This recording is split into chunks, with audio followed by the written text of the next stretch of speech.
Lecture 6 is about mathematical modelling of mechanical systems. आज हम पढ़ेंगे मैकेनिकल लिंकेजेस के बारे में। जो एलिमेंट मैकेनिकल लिंकेजेस में यूज होते हैं उनको हम गियर कहते हैं। Let's define the gear. Gear is a tooth machine part such as a wheel और cylinder that match with another tooth part to transmit motion और टू चेंज स्पीड और डायरेक्शन। गियर हमारे पास टूथ मशीन पार्ट होते हैं, specially design tooth होते हैं। Connect करते हैं हम इसको दूसरे मशीन पार्ट के साथ, उनके भी इसी तरीके से टूथ होते हैं। रीज़न क्या है, क्यों हमारी ये कनेक्शन क्यों करते हैं? रीज़न है to transmit motion, to change speed और डायरेक्शन। जैसे एक गियर है, उसकी हम मूवमेंट देख रहे हैं, तो इसने अपनी उस मूवमेंट को ट्रांसफ़र किया दूसरे गियर में, तो ये हमारे पास मोशन को ट्रांसमिट करते हैं। स्पीड को चेंज करते हैं। अगर स्मॉलर गियर है, स्पीड ज़्यादा है, गियर बड़ा हो गया, स्पीड हमारे पास यहाँ पे कम हो जाएगी, तो इसलिए हम इसको स्पीड चेंज के लिए भी यूज़ कर सकते हैं। डायरेक्शन भी चेंज हो सकती है। अगर एक गियर है उसमें एक्सल देखें, जो मोमेंट वो ट्रांसफ़र कर रहा है वो इस डायरेक्शन में है, इसको कनेक्ट किए दूसरे गियर के साथ, इसके एक्सल को देखें, इसने मोमेंट को एक और डायरेक्शन में कन्वर्ट कर लिया। या अगर हमारे पास एक गियर है, उसने क्लॉकवाइज डायरेक्शन शो करनी है, उसको हम दूसरे के साथ कनेक्ट कर रहे हैं, तो उसने यहाँ पे काउंटर क्लॉकवाइज डायरेक्शन में कन्वर्ट कर लिया उसको। तो गियर्स हमारे पास क्यों यूज होते हैं? To transmit motion, to change speed और डायरेक्शन। ये गियर हमारे पास फंडामेंटल कुछ प्रॉपर्टीज को ओबे कर रहे हैं। वो कौन सी है? The two gears turn in opposite direction, one clockwise and the other counter clockwise. अगर दो गियर्स को हम एक दूसरे के साथ कनेक्ट करेंगे, जैसे यहाँ पे गियर ए है, ये कनेक्ट है गियर बी के साथ। गियर ए यहाँ पे शो कर रहा है क्लॉकवाइज डायरेक्शन, गियर बी को देखें तो ये काउंटर क्लॉकवाइज डायरेक्शन में मूव करेगा। तो जब भी टू गियर्स आपस में कनेक्ट होंगे तो वो ऑपोजिट डायरेक्शन में मूव करेंगे। Two gear revolves at different speeds when number of teeth on each gear are different. तो स्पीड में डिफरेंस किस चीज़ पे डिपेंडेंट है? यहाँ पे नंबर ऑफ टीथ पे। नंबर ऑफ टीथ जो हैं ये हमारे पास स्पीड को कम या ज़्यादा करने में काम आते हैं। नंबर ऑफ टीथ को कम करेंगे, स्पीड हमारे पास ज़्यादा होगी। नंबर ऑफ टीथ को बढ़ाएंगे, स्पीड हमारे पास कम होगी। तो ये कुछ फंडामेंटल प्रॉपर्टीज़ हैं जिनको ये गियर्स ओबे कर रहे हैं। गियरिंग अप एंड डाउन ये क्या चीज़ है? देखिए इसको। Gearing up is able to convert torque to velocity. अगर गियरिंग अप की हम बात करेंगे, गियरिंग अप में क्या हो रहा है? टॉर्क हमारे पास कन्वर्ट हो रहा है वेलोसिटी में। The more velocity gain the more torque sacrifices. अगर जितनी हम वेलोसिटी को बढ़ाएंगे, टॉर्क हमारे पास उसी रेशो से कम होगा। The ratio is exactly the same. If you get 3 times your original angular velocity, you reduce the resulting torque to 1/3। जिस रेशो से हम अपनी स्पीड को बढ़ा रहे हैं, वेलोसिटी हमारी जिस रेशो से बढ़ रही है, टॉर्क हमारे पास उसी रेशो से कम हो रहा है। अगर एंगुलर वेलोसिटी हमारी 3 times इंक्रीज हो रही है, अगर एंगुलर वेलोसिटी को हम 3 टाइम इंक्रीज कर रहे हैं, तो टॉर्क हमारे पास 1/3 कम होगा। वेलोसिटी इंक्रीज हो रही है, टॉर्क हमारे पास कम हो रहा है। The conversion is symmetric, exactly same है, ऑपोजिट डायरेक्शन में है। ये दोनों चीजें सेम है लेकिन ऑपोजिट डायरेक्शन में है। कैसे? We can also convert velocity to torque at the same ratio. हम इसी तरीके से, जैसे टॉर्क को सेक्रीफाई कर रहे हैं, वेलोसिटी को बढ़ा रहे हैं, इसी तरीके से वेलोसिटी को सेक्रीफाई करके हम टॉर्क को भी बढ़ा सकते हैं। यानी वेलोसिटी को कम करके टॉर्क को हम इंक्रीज कर सकते हैं। इसीलिए हम कहते हैं कि दिस कन्वर्जन इज सिमेट्रिक। अच्छा, ये कन्वर्जन तो हमारी हो रही हैं, लेकिन ट्रेड ऑफ, क्या ट्रेड ऑफ हो रहा है? The price of the conversion is power loss due to friction. तो इस कन्वर्जन की जो हम प्राइस दे रहे हैं, that price is the power loss. Power loss क्यों हो रही है? Because of friction. क्योंकि जब ये टीथ जो इसके एक दूसरे के साथ कनेक्टेड हैं, जब ये मूव कर रहे हैं, there will be some friction, और वो फ्रिक्शन कॉज करती है पावर लॉस। अच्छा, गियरिंग हम यूज क्यों करते हैं? Why gearing is necessary? A typical DC motor operates at speed that are to far high to be useful. DC motor को देखें, बहुत तेज घूम रही है, बहुत तेज घूम रही है। आरपीएम उसका देखें हम, बहुत तेज है। इतनी तेज चीज़ें हम मैकेनिकल सिस्टम में शायद बहुत से एप्लीकेशंस में यूज़ न कर पा रहे हों। And the torque that are to follow, और देखें कि उसकी स्पीड बहुत ज़्यादा है लेकिन टॉर्क उसका बहुत कम है। अगर टॉर्क बहुत कम है तो ज़्यादा पावरफुल काम हम उससे फिर नहीं ले सकते, तो हम प्रॉपर यूज़ नहीं कर पाएंगे अपने डीसी मोटर को अगर हमारे पास कोई प्रॉपर गियरिंग सिस्टम ना हो। तो ये गियरिंग सिस्टम जो है इस काम के लिए यूज़ होता है। अब देखें इस डीसी मोटर को यूजफुल बनाने के लिए हम क्या करते हैं, गियर रिडक्शन। गियर रिडक्शन क्या है, it is a standard method by which a motor is made useful. Technique है हमारे पास, स्पेशल आर्किटेक्चर होते हैं जिसकी वजह से हम गियर्स की अरेंजमेंट करते हैं, और वो अरेंजमेंट ऐसी होती है जो कि उस वेलोसिटी को, उस स्पीड को मोटर की जो कि ज़्यादा तेज़ है उसको हम अपने कंट्रोल में ले आते हैं। टार्क को जो कि बहुत कम है उसको हम अपने कंट्रोल में ले आते हैं, उसको हम ज़्यादा कर सकते हैं, और डिफरेंट एप्लीकेशंस में फिर हम इसको यूज़ कर सकते हैं। और ये गियर रिडक्शन जो है इसके लिए हमारे पास स्टैंडर्ड मेथड्स होते हैं, उन मेथड्स को हम यूज़ करते हैं अपने डीसी मोटर को अपने एप्लीकेशंस में काम लाने के लिए। गियर ट्रेन्स हमारे पास वो फिर स्पेशल अरेंजमेंट है जिनकी वजह से हम इन गियर्स को अरेंज करते हैं। जैसे हमारे पास ये ड्राइवर गियर है, ड्राइवर गियर मूव कर रहा है तो ये एक फॉलोअर गियर को मूव करा रहा है। इसी तरीके से ड्राइवर फॉलोअर के दरमियान हम एक आइडलर को यूज़ कर सकते हैं। आइडलर क्या है, आइडलर हमारे पास उस मोशन को या तो कांस्टेंट रखता है, या उस मोशन को इंक्रीज या डिक्रीज करा सकता है, या डायरेक्शन चेंज करा सकता है। तो ये गियर ट्रेन्स हमारे पास स्पेशल अरेंजमेंट है इन गियर्स की। नेक्स्ट है हमारे पास गियर रेशियो के हम गियर रेशियो फाइंड आउट कैसे करते हैं। You can calculate the gear ratio by using the number of teeth of the driver divided by the number of teeth of the follower. अब gear trains में हमने देखा कि हमारे पास ड्राइवर गियर है, हमारे पास फॉलोअर गियर है। ड्राइवर गियर जो है वहाँ पे अप्लाई टार्क है और उसने उसको ट्रांसमिट करना है फॉलोअर गियर पे। तो इससे हम गियर रेशियो भी फाइंड कर सकते हैं। गियर रेशियो क्या है, गियर रेशियो हम फाइंड कर सकते हैं नंबर ऑफ टीथ से। Number of teeth of the driver gear divide by number of teeth of the follower gear. अगर ये चीज़ हम इसको डिवीजन का ये इसको रेशियो फाइंड आउट करें तो उसको हम गियर रेशियो कहेंगे। We gear up when we increase velocity and decrease torque. हम कहते हैं कि हम गियर अप कब करते हैं, जब हम वेलोसिटी को इंक्रीज करते हैं और टार्क को हम डिक्रीज करते हैं, तो हम कहते हैं वी गियर अप। और रेशियोज की 3:1 होगी इस केस में, जहाँ पे हमारे पास अब देखें 24 टीथ हैं ड्राइवर के, 8 टीथ हैं हमारे पास फॉलोअर के, तो 24 डिवाइड बाय 8 हमारे पास 3:1 रेशियो बनेगी। तो इस केस में गियर अप में हमारे पास ये रेशियो 3:1 होगी। We gear down, gear down कब करते हैं, व्हेन वी इंक्रीज टार्क। जब हमें टार्क की ज़्यादा ज़रूरत होती है, वेलोसिटी की कम होती है, तो हम कहते हैं कि वी गियर डाउन, हम गियर डाउन कर लेते हैं, और इसकी रेशियो हमारे पास 1:3 इस केस में आ जाएगी। जो फार्मूला हमारे पास बनेगा गियर रेशियो का वो है number of teeth of the input gear, जो ड्राइवर गियर के हैं, divided by number of teeth of the output gear जो कि हमारे पास फॉलोअर गियर के हैं। ये इक्वल होंगे torque in divide by torque out के, और ये चीज़ हमारे पास इक्वल होगी speed out divided by speed in के। तो इस तरीके से हम गियर रेशियो को फाइंड आउट करते हैं। अब इसकी बेस्ट एग्जांपल हमारे पास हमारे ऑटोमोबाइल्स की, हमारे व्हीकल्स में जो गियर सिस्टम यूज़ होते हैं उसकी हैं। इसमें भी हम गियर अप कर सकते हैं। गियर अप जब हम करेंगे यानी 1 2 3 4 5, जब हम 5th गियर में जाएंगे we are gearing up. Reason इसकी क्या है, हमें वेलोसिटी ज़्यादा चाहिए होती है गियर अप में, टार्क हमें कम चाहिए होता है। और जब हमें वेलोसिटी कम चाहिए और टार्क ज़्यादा चाहिए होता है तो हम क्या करते हैं, गियर डाउन, हम फर्स्ट गियर की तरफ आते हैं जब गाड़ी को हम स्टार्ट कर रहे होते हैं।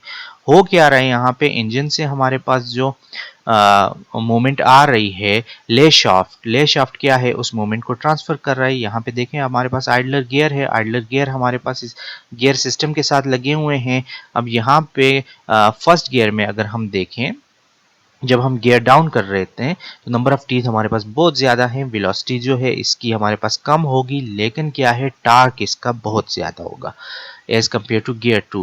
गियर 2 में नंबर ऑफ टीथ कम हो जाएंगे, नंबर ऑफ टीथ इसमें तो कम हो रहे हैं, थोड़ी वेलोसिटी बढ़ रही है लेकिन टार्क कम हो रहा है। इसी तरीके से हम आगे अगर चलते जाएंगे गियर 5 तक, नंबर ऑफ टीथ जो है और कम हो रहे हैं, वेलोसिटी इंक्रीज हो रही है हमारे पास, लेकिन टार्क हमारे पास कम हो रहा है। तो जैसे हम गियर अप करते हैं टार्क कम हो रहा है, वेलोसिटी इंक्रीज हो रही है। जैसे हम गियर डाउन कर रहे हैं वेलोसिटी डिक्रीज हो रही है, लेकिन टार्क हमारे पास बढ़ रहा है। तो ये एक एग्जांपल है हमारे पास गियर ट्रेन की, बेस्ट एग्जांपल है हमारे गाड़ियों में जो गियर सिस्टम लगा होता है। अगर हम इसकी मैथमेटिकल मॉडलिंग की तरफ आएँ कि कैसे हम इसको मॉडल कर सकते हैं, कैसे हम रिलेट कर सकते हैं डिफरेंट चीज़ों को, तो ये देखते हैं gear increase or reduce angular velocity. ये बात जो अभी तक हमने की कि क्या कर रहे हैं, गियर रिड्यूस या इंक्रीज कर रहे हैं किस चीज़ को, एंगुलर वेलोसिटी को, लेकिन साथ साथ क्या हो रहा है, सिमल्टेनियसली वाइल सिमल्टेनियसली डिक्रीजिंग और इंक्रीजिंग टार्क। इसी तरीके से हमारे पास जिस तरह वेलोसिटी इंक्रीज या डिक्रीज हो रही होती है, सेम इसी तरीके से हमारे पास टार्क भी इंक्रीज डिक्रीज हो रहा होता है, such that energy is conserve. और इस सारे प्रोसेस में हमारे पास एनर्जी कंजर्व हो रही होती है। हमने बात की ना कि वेलोसिटी इंक्रीज हो रही है, टार्क कम हो रहा है, टार्क इंक्रीज हो रहा है, वेलोसिटी डिक्रीज हो रही है। तो टोटल हमारे पास जो है एनर्जी ऑफ ड्राइविंग गियर ये इक्वल होगी energy of the following gear के। दोनों एनर्जीज हमारे पास इक्वल होंगी, या इसको हम लिख सकते हैं N1 into theta one is equal to N2 into theta two. यहाँ पे अगर हम देखें N1 theta one, N2 theta two क्या है, तो N1 is number of teeth of driving gear, theta one is angular moment of driving gear, N2 is number of teeth of the following gear, theta 2 is the angular moment of the following gear। अब mathematical modelling में आगे चलते हैं हम और देखते हैं in the system below. इस सिस्टम में अगर हम देखें अप्लाइड टार्क जो है TA is applied to gear 1। Gear 1 पे आप देखें यहाँ पे टार्क अप्लाई हो रहा है TA with number of teeth N1। यहाँ पे इस गियर के जो टीथ हैं वो हमारे पास N1 है। मोमेंट ऑफ इनर्शिया J1, इस गियर का मोमेंट ऑफ इनर्शिया J1 है and rotational friction is B1 और रोटेशनल फ्रिक्शन B1 है। ये हमारे पास गियर 1 के लिए जो चीज़ें गिवन हैं जो हम फाइंड आउट कर ली हैं वो ये हैं। और in turn it is connected with gear 2। अब ये गियर 1 जो है कनेक्ट है हमारे पास गियर 2 के साथ। अब गियर 2 में हम देखें the number of teeths are N2 and moment of inertia is J2 and the frictional rotational friction is B2। ये सारे वैल्यूज जो हैं ये गियर 2 की हैं। अब the angle theta 1 is defined positive clockwise, positive direction में थीटा 1 जो है डिफाइंड है, और थीटा 2 जो है ये भी क्लॉकवाइज पॉजिटिव ही डिफाइंड है। The torque act in direction of theta 1, और जो अप्लाइड टार्क है हमारे पास जिसको हम TA के नाम से जानते हैं वो थीटा 1 की डायरेक्शन में अप्लाई हो रहा है। Assume that TL is the load torque applied by the load connected to gear 2। अब कोई लोड है हम इज्यूम करते हैं वो यहाँ पे कनेक्टेड है, तो वो जो लोड टार्क प्रोड्यूस कर रहा होगा वो गियर 2 पे होगा। ये सारा सिनेरियो हमने क्रिएट कर लिया। अब हम मैथमेटिकल मॉडलिंग की तरफ इसके जाते हैं। इक्वेशन लिखते हैं गियर 1 के लिए। गियर 1 पे जितनी भी फोर्सेस हमारे पास होंगी जाहिर है उन फोर्सेस का टर्निंग इफेक्ट होगा, तो टर्निंग इफेक्ट को हम टार्क कहते हैं। तो वो सारी फोर्सेस हम इक्वेशन 1 में यहाँ पे फाइंड आउट करते हैं गियर 1 के लिए।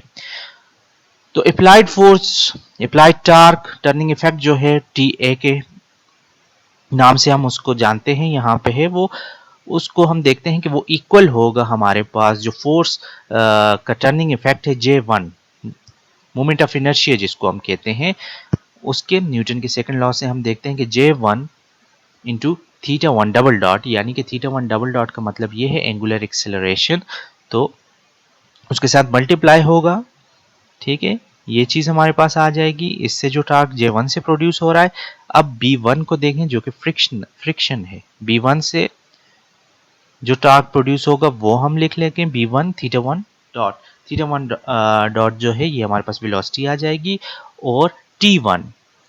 अब ये जो J2 है ये यहाँ पे J1 पे जो टार्क लगा रहा होगा उसको हम कह देते हैं, जो लो टार्क की वजह से आ रहा है उसको हम T1 कह देते हैं। तो ये इक्वेशन नंबर 1 बन जाएगी। इसी तरीके से हम गियर 2 के लिए इक्वेशन बनाएंगे। T2 अगर इस पे टोटल टार्क है वो इक्वल होगा torque produce by this J2, जो कि J2 थीटा 2 डबल डॉट के इक्वल होगा, प्लस जो फ्रिक्शनल फोर्स से टार्क प्रोड्यूस हो रहा है B2 थीटा 2 डॉट के इक्वल, और जो लोड टार्क इस पे अप्लाई हो रहा है TL, उसके इक्वेशन 2 इसको हम कह देंगे। ये गियर 2 के लिए हमने बनाई। जैसा हमें पता है, हमने प्रीवियस स्लाइड में देखा N1 theta 1 is equal to N2 theta theta 2, यहाँ से थीटा 2 की जब वैल्यू निकालेंगे तो that will be equal to n1 divide by n2 into theta 1। इसको इक्वेशन नंबर 3 हम कह देंगे। 3 इक्वेशंस हमारे पास आ गई। अब हम फर्दर जा रहे हैं गियर रेशियो को कैलकुलेट करने के लिए। गियर रेशियो हमें पता है कि T2 divide by T1 is equal to N2 divide by N1। Torque on second gear divide by torque on first gear, number of teeth of the second gear divided by number of teeth of the first gear। यहाँ से T1 की value अगर हम निकालें that will be equal to N1 divided by N2 into T2। ये हमारे पास gear ratio आ गई।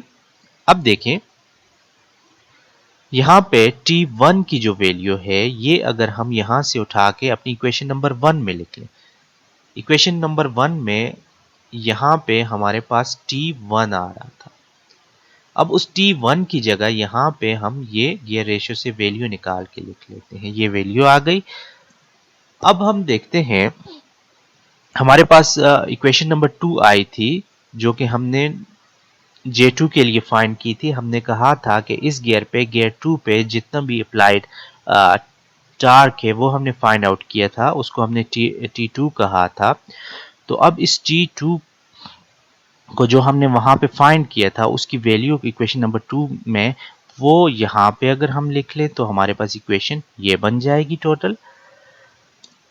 फिर हमने एक बात की थी, हमने कहा था कि थीटा 2 जो है वो हमने फाइंड आउट किया था, जिसको हमने इक्वेशन नंबर 3 बनाया था। वहां से हम थीटा 2 की वैल्यू यहाँ पे अगर पुट कर लें तो इक्वेशन हमारे पास इस तरीके से आ जाएगी। अब जब ये इक्वेशन हमारे पास ये बन गई, इसका ये फॉर्म बन गया, तो इसको हम सिंप्लीफिकेशन की तरफ लेके जाएंगे, सिंप्लीफाई करेंगे इस इक्वेशन को। इसको सिंप्लीफाई करेंगे इस इक्वेशन को तो इसकी ये फॉर्म बन जाएगी। मजीद इसको सिंप्लीफाई करेंगे तो इसकी ये फॉर्म बन जाएगी। अब यहाँ पे अप्लाइड टॉर्क भी है और लोड टॉर्क भी है। इस इक्वेशन में अप्लाइड टॉर्क भी है, इस इक्वेशन में हमारे पास लोड टॉर्क भी है।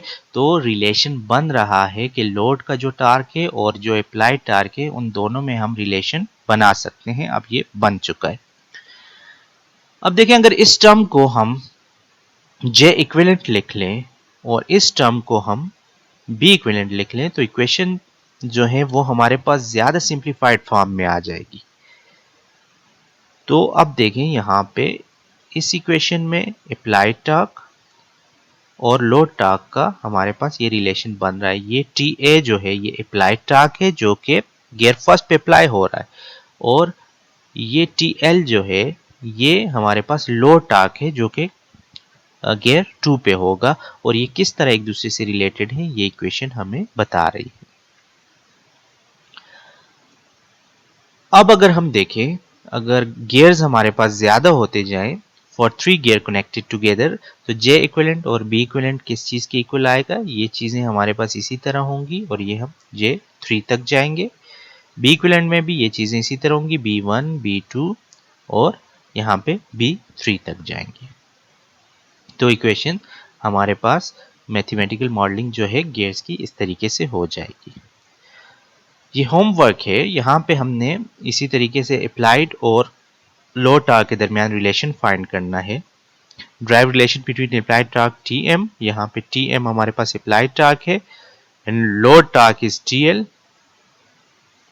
लोड टॉर्क हमारे पास TL है और हमारे पास ये 3 गियर सिस्टम है जो कि कनेक्टेड है।